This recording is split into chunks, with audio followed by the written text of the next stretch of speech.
Hey, what's going on, guys? I'm Joe from I Set My Friends on Fire. I'm the bass player, and I'm here to talk to you today about my Ernie Ball Music Man, the Reflex Game Changer. So what we have here is, it looks like a standard bass with two humbucking pickups and a maple fretboard. But the specific reason why I chose this was not only do I love this company, but there's kind of cool things about it. First off, it's got 5-way channel switch, which is very, very productive, not only live sound, but in the studio as well. Also, it's passive and direct on the tonal switch, which allows you from an A to B channel mode.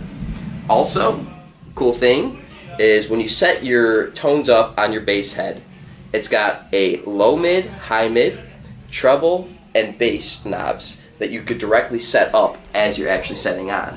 So if you don't like anything that you hear that's coming out through your bass head, you can't get it quite specifically down to your T that you want, it allows you to actually go right onto your bass and set it up to maybe more of a specific thing that you want to go for.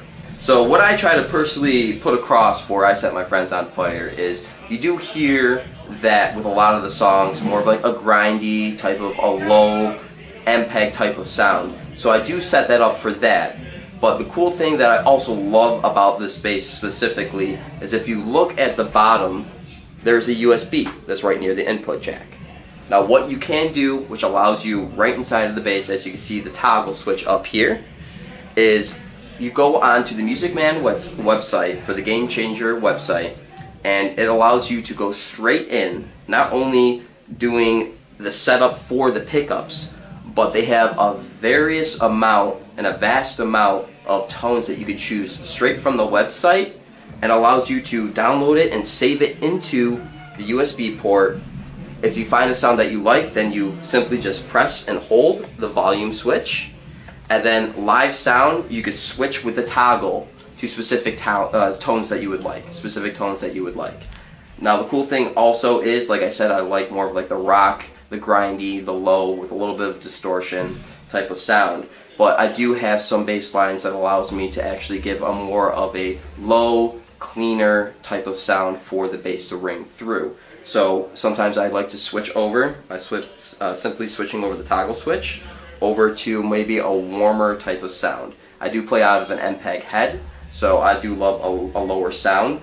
But the best thing about this bass specifically is I see so many people, I used to have a pedal board, SansAmp driver, just a bunch of stuff. It allows me to actually just bring it back down to just simply switching it over and not having to worry about running back and forth to my pedal board.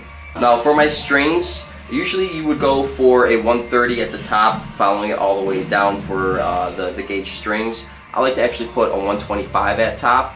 I use the Ernie Ball Super Slinkies, and usually they come in a 5-pack. This is a 4-pack. This is a 4-string bass, but it allows me to just get rid of that lower string and maybe make some artwork out of it or something like that. But with the 125, it gives it a natural growl, in my opinion.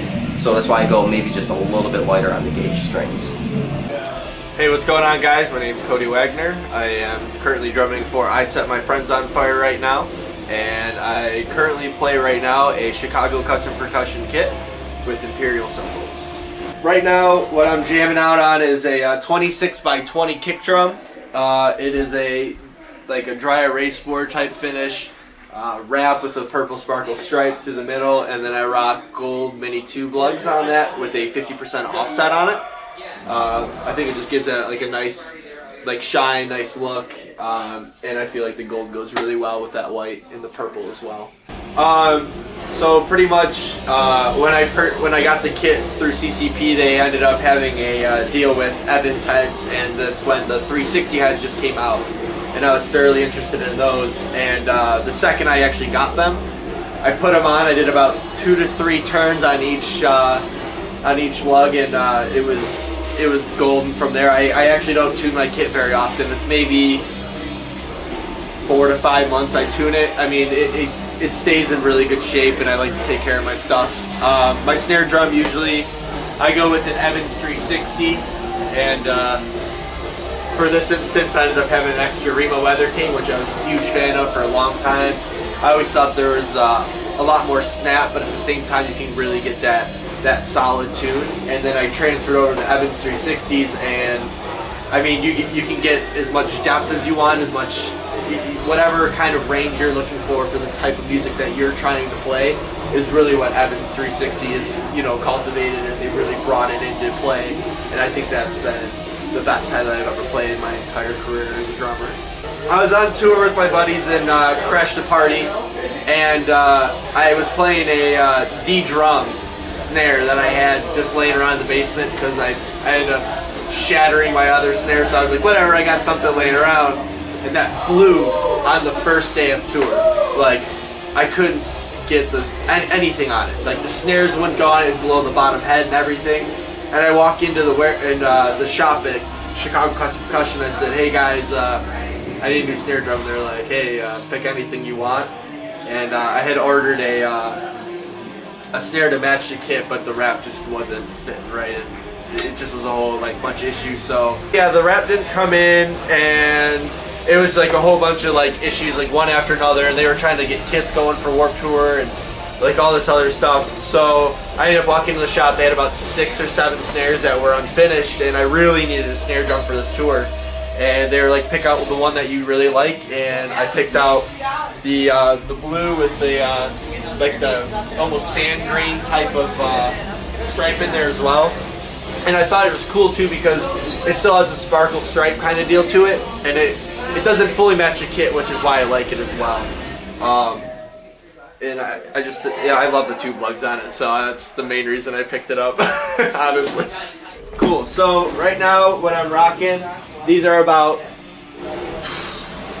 I would have to say, pretty old. I think it was when I first started drumming. My dad loved Iron Maiden, and he wanted me to play double bass, but I didn't want a second kick drum.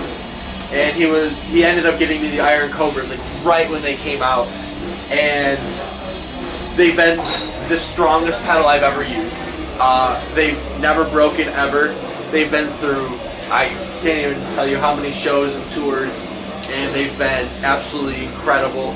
And the nice thing too is I've been able to just totally fix the tension to where I like my tension. I've